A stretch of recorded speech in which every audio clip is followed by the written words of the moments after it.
Views of Faisal محمد کے نئے episode کے ساتھ حاضر خدمت ہوں اور سلام عرض کرتا ہوں. امید ہے کہ آپ سب خیریت سے ہوں گے.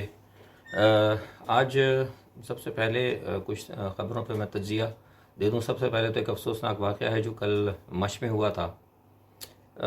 لوگ کہہ رہے ہیں کہ اس میں داعش ہو سکتی ہے، لیکن میرا جہاں تک خیال ہے، جو میرے واقعان حال یا جو میں سمجھتا ہوں، جو میری اطلاعات ہیں، اس میں داعش نہیں ہے. داعش کو ہو سکتا ہے کہ یہ کسی نے، کیونکہ ففتھ جنریشن وارفیئر ہے، اس میں یہی ہوتا ہے کہ کرنے والا کوئی اور ہوتا ہے اور نشاندہی کسی اور طرف سے کرا دی جاتی ہے. کیونکہ جو علاقے جو ہیں وہاں پر میں نہیں سمجھتا، اب یہ تو بتا سکتے ہیں، گورنمنٹ کے لوگ بتا سکتے ہیں وہاں پہ، لیکن یہ میں اپنا خیال ظاہر کر رہا ہوں کہ جن علاقوں کے اندر یہ واردات ہوئی وہاں داعش کا موجود ہونا جو ہے ذرا خارج از امکان تو نہیں ہے، لیکن یہ واردات وہاں داعش نہیں کر سکتی. یہ اس سے بات میں انکار نہیں کرتا کہ داعش پاکستان میں ہے، ایگزسٹ کرتی ہے. I was a first person کہ جس نے 3 سال پہلے کہہ دیا تھا کہ خراساں سے داعش آ رہی ہے پاکستان میں، اور میں نے یہ بھی بتا دیا کہ داعش کے لوگ کہاں کہاں موجود ہیں. ان کی بھی میں نے نشاندہی کی تھی، لیکن وہ ہر علیحدہ چیپٹر ہے.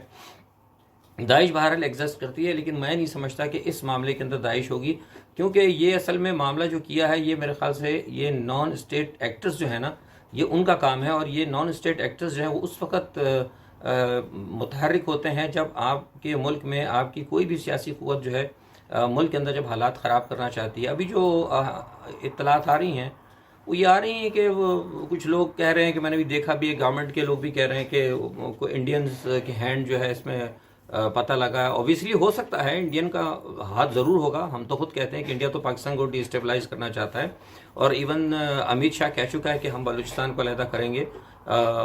اور دوسرا اجیت دوول کے اسٹیٹمنٹ اس پہ موجود ہیں، تو اس پہ تو کوئی شک نہیں. لیکن مسئلہ یہ ہوتا ہے کہ کیا امیت شاہ اجیت دوول خود آئے ہیں پاکستان کے اندر یہ کام کرنے؟ نہیں، یہ ایسا تو نہیں ہو سکتا کبھی بھی. اوبیسلی یہاں پر ان کے کہیں نہ کہیں کام کرنے والے ہیں، ان کے فیسیلیٹیٹر ہیں، اور وہ فیسیلیٹیٹر جو ہیں میں ہمیشہ سے کہتا رہا ہوں کہ وہ پاکستان کی پولیٹیکل پارٹیز میں سے ہیں. تو میں یہ سمجھتا ہوں، بلکہ میں نے پہلے بھی کہا اور کچھ میرے پاس ایسی اطلاعات بھی ہیں کہ یہ جو پی ڈی ایم جو ہے نا، میں ہمیشہ سے کہہ رہا ہوں کہ لوگ پی ڈی ایم کو کہتے ہیں نا، پی ڈی ایم کو آپ یہ نہ سمجھیں کہ یہ مطلب انہوں نے خود، یہ ان کا جو بنا ہے الائنس یا ان کا خود ہے. ان کے پیچھے جو ہے کہ انٹرنیشنل پاورز ہے، ان کے پیچھے بین الاقوامی قوتیں ہیں. اب ڈزنٹ میٹر کہ اب وہ ان کی قوت ٹوٹ رہی ہے. وہ میں نے آپ کو پہلے ہی بتایا تھا کہ پی ڈی ایم میں ٹوٹ پھوٹ شروع ہو چکی ہے، کیونکہ ظاہر سی بات ہے اگر بین الاقوامی جو طاقتیں اگر ان پہ کام کر رہی ہیں تو پاکستان کی اسٹیبلشمنٹ بھی تو سوئی بھی تو نہیں ہے نا، تو وہ اپنے طور پہ کام کر رہے ہیں. گو کہ اصل میں سلو پروسیس ہے بہت. میں آپ سے پہلے کہتا رہا ہوں، میں نے کہا بھی ہے کہ لوگ بھی پوچھتے ہیں کہ بھئی وجوہات کیا ہے. وجوہات یہ ہے کہ بھئی دیکھیے حالات ہمارے بارڈرز کے بہت خراب ہیں. ایران کا بارڈر ہے، افغانستان کا بارڈر ہے، انڈیا کا بارڈر ہے، اور بہت سارے معاملات ہیں.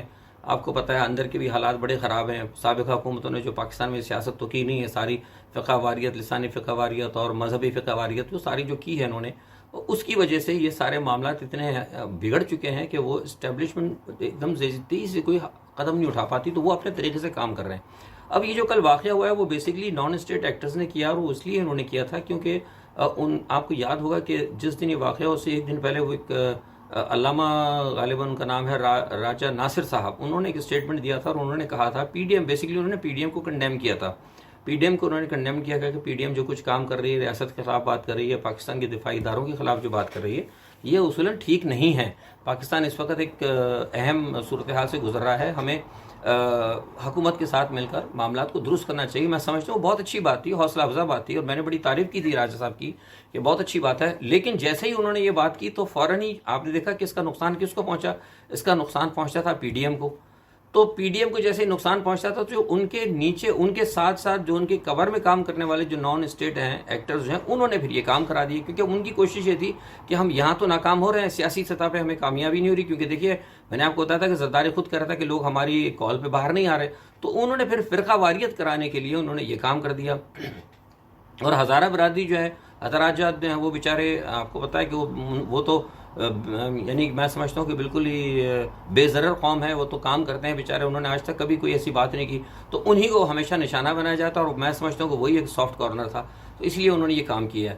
بہرحال یہ بڑے افسوس کی بات ہے، اور اس کی جتنی مذمت کی جائے کرنی چاہیے، اور حکومت کو چاہیے کہ فوری طور پر وہ اس طرف توجہ دے، کیونکہ یہ چیزیں جو ہے نا ہم نہیں متحمل ہو سکتے. ہمارے حالات، جیسے میں نے آپ کو پہلے کہا تھا کہ جو بین الاقوامی صورتحال ہوگی، اس طرح پاکستان پر دباؤ آئے گا اور پاکستان کی سیاسی صورتیں جو ہے صورتحال اس کے اوپر ہوگی. اب بنیادی طور پر دیکھنا ہے کہ پی ڈی ایم کا کیا جائے. میں نے آپ کو پہلے بتایا تھا کہ پی ڈی ایم کے حوالے سے جو اسٹیبلشمنٹ ہے وہ اپنے طریقے سے کام کر رہی ہے، وہ اندر کچھ توڑ پھوڑ چل رہی ہے، اس میں کامیابی ہوئی ہے. کسی حد تک جو جے یو آئی کے لوگ تھے، آپ کو پتا ہے، انہوں نے ایک علیحدہ گروپ بنا لیا. ان کے لوگوں سے میرے رابطے بھی ہوئے تھے یہ گروپ بننے سے پہلے، اور الحمدللہ ہم نے کچھ ان کو مشورے بھی دیے، وہ مشورے پہ انہوں نے عمل کیا. اور اب یہ ہے دوسرا جو میں نے آپ کو بتایا تھا کہ یہ کوئی گرینڈ نیشنل ڈائلاگ کا شاید پتہ نہیں کامیاب ہوتا ہے نہیں ہوتا، لیکن جو جماعتوں کو اصل میں اب کام یہ کیا جا رہا ہے کہ تمام جماعتوں کے اندر سے، جس کا میں نے آپ کو پہلے بتایا تھا کہ چھان رہے ہیں، وہ چھننا ہوتا ہے جس سے چھانتے ہیں، تو اس میں سے چھانا جا رہا ہے کہ چھان کے ان لوگوں کو علیحدہ کیا جا رہا ہے، ان قوتوں کو جو پرو پاکستانی ہیں، کیونکہ پاکستان اس وقت ایک بہت اہم کشیدہ صورتحال سے گزر رہی ہے. ہمیشہ لوگ کہتے ہیں نا کہ صورتحال خراب ہے، وہ تو خراب اس لیے ہوتی ہے کہ لوگ رکھتے ہیں، سیاستدان ٹینس کی صورتحال رکھتے ہیں. لیکن اب چونکہ واقعی حقیقتاً بہت زیادہ خراب ہے ساری دنیا کی. میں نے بتایا تھا آپ کو پہلے کہ بلاک چینج ہو رہے ہیں، سارے معاملات آپ ساری خبریں سن ہی رہے ہیں. تو اس پس منظر میں اسٹیبلشمنٹ نے جو طاقتور حلقے ہیں، انہوں نے فیصلہ کیا کہ لوگوں کو چھان کر نکال لیا جائے. تو اس پہ کام ہو رہا ہے، اور یہ جو محمد علی صاحب جو درانی صاحب جو بھاگ دوڑ کر رہے ہیں، وہ اسی پہ کام کر رہے ہیں. میں نے آپ پچھلی ویڈیوز میں بتایا بھی تھا، اور میں نے آپ کو یاد ہوگا کہ ایک ویڈیو میں نے کہا بھی تھا کہ جہانگیر ترین جو ہے نا وہ خود نہیں آئے بلکہ وہ لائے گئے ہیں. اور میں نے آپ کو ایک بات یاد ہے، جو لوگ میرے سنتے ہیں یا میرے بیانات کو پڑھتے ہیں، میں نے چودھری نثار کے بارے میں بتایا تھا کہ چودھری نثار، بہت سارے لوگ کہتے ہیں چودھری نثار کہاں گئے تھے. میں نے ان کو کہا تھا کہ چودھری نثار بیٹھے نہیں ہیں، پس پردہ کام کر رہے ہیں، اور وہ بہت سارے لوگ اس وقت وہ بہت ساری چیزوں پہ کام ہو رہا ہے. تو ابھی وہ کام کر رہے ہیں، دیکھیں کیا ہوتا ہے. اور اس میں جو نتیجہ نکلے گا وہ یہ نکلے گا جو میں نے آپ کو بتایا تھا کہ چھان کے نکالا جائے گا. اور ہو سکتا ہے کہ بہت سارے لوگ نواز لیگ سے نکل کر آ جائیں، بہت سارے لوگ دوسری جماعتوں سے نکل کر آ جائیں.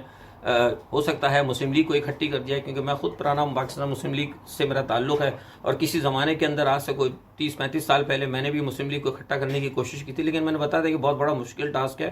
یہ ہمارے جو مسلم لیگ ہے نا، ان کی ایک جو نا جماعت ہے، ان کی شکل ایک وہ مینڈکوں کی طرح ہے کہ وہ ترازو کے پلڑے میں ہم نے جمع کر کے رکھ دیا تھا. زہری گروپ کو بٹھایا، شیخ لیاقت گروپ کو بٹھایا، پیر پگاڑا صاحب آ گئے، پھر آ گئے اس کو تو اپنا چٹھا گروپ بھی آ گیا، اور ایک قیوم گروپ بھی آ گیا. لیکن پھر اس کے بعد پھڈا جو پڑا وہ یہ پڑا کہ جناب اس کا سربراہ کون ہوگا، کیونکہ نبی بخش زہری صاحب کہتے تھے کہ میں اصل میں سینئر ہوں، فاطمہ جناح کے ساتھ رہا ہوں، میں قیادت ہوگی. پیر صاحب پگاڑا مرحوم یہ کہتے تھے کہ میرے پاس قیادت ہونی چاہیے. تو اس طرح یہ وہ ملک قاسم گروپ بھی تھا. تو وہ ہمیشہ یہ بڑا مشکل ٹاسک تھا. تو میں نے بھی اسی زمانے میں کیا تھا. اب سنا ہے کہ پھر یہ لوگ اکٹھ کر رہے ہیں، کوشش اللہ کرے ہو جائے، اچھی بات ہے، لیکن یہ بہت مشکل ٹاسک ہے.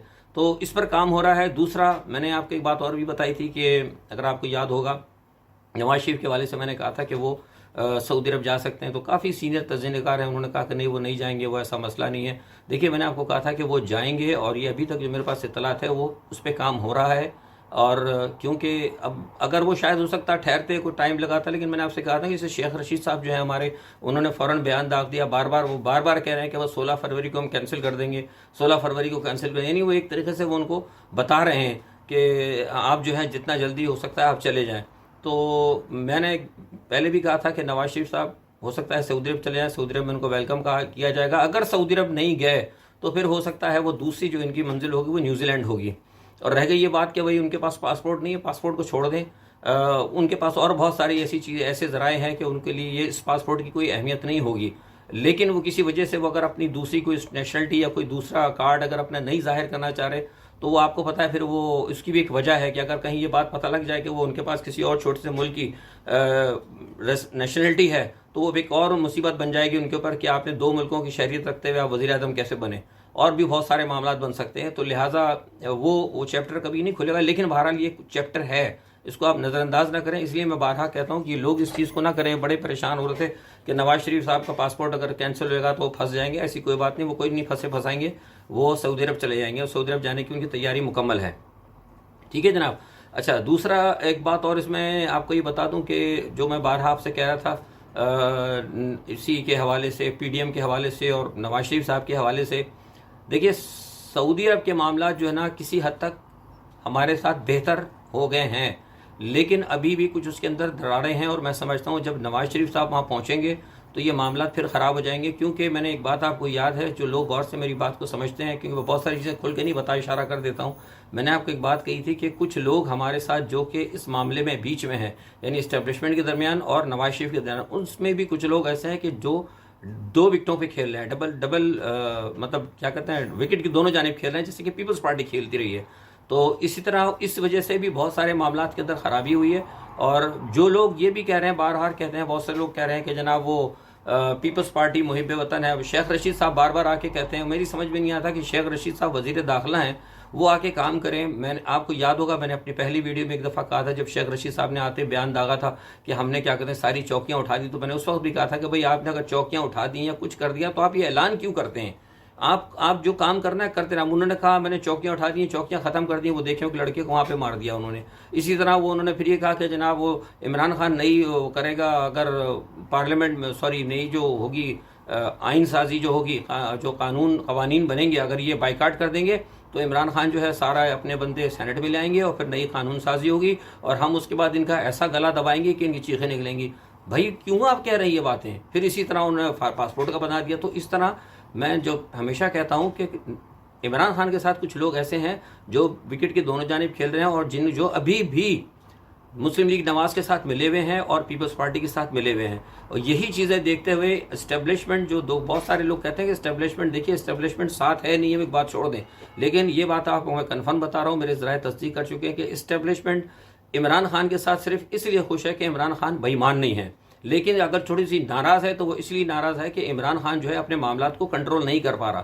وہ جو پیراشوٹرز ہیں ان کے گرد وہ اتنے زبردست ہیں اور اتنے ان کا مضبوط, یعنی جسے کہتے ہیں نا شہد اور گھون لگا کے وہ چپک گئے ہیں کہ عمران ان کو دور نہیں کر پا رہا. تو اس وجہ سے وہ جو شہد اور گھون لگے ہوئے جو لوگ ہیں, جس کی وجہ سے عمران کوئی کام نہیں کر پا رہا, اس کے لیے ہو سکتا ہے کہ اسٹیبلشمنٹ یہ سارے کام کر رہی ہو. جو کہ آپ دیکھ رہے ہیں کہ جو محمد علی درانی صاحب, یہ جو ان کی جو تحریک چلی ہے, لیکن یہ میں نے آپ کو پہلے بھی بتایا تھا کہ یہ اسٹارٹنگ جو ہے ہوئی پی ڈی ایم کی طرف سے تھی, کیونکہ پی ڈی ایم کے بہت سارے لوگ جو ہیں وہ نواز شریف کے اور مریم نواز کے اس بیانیے کے ساتھ نہیں ہیں.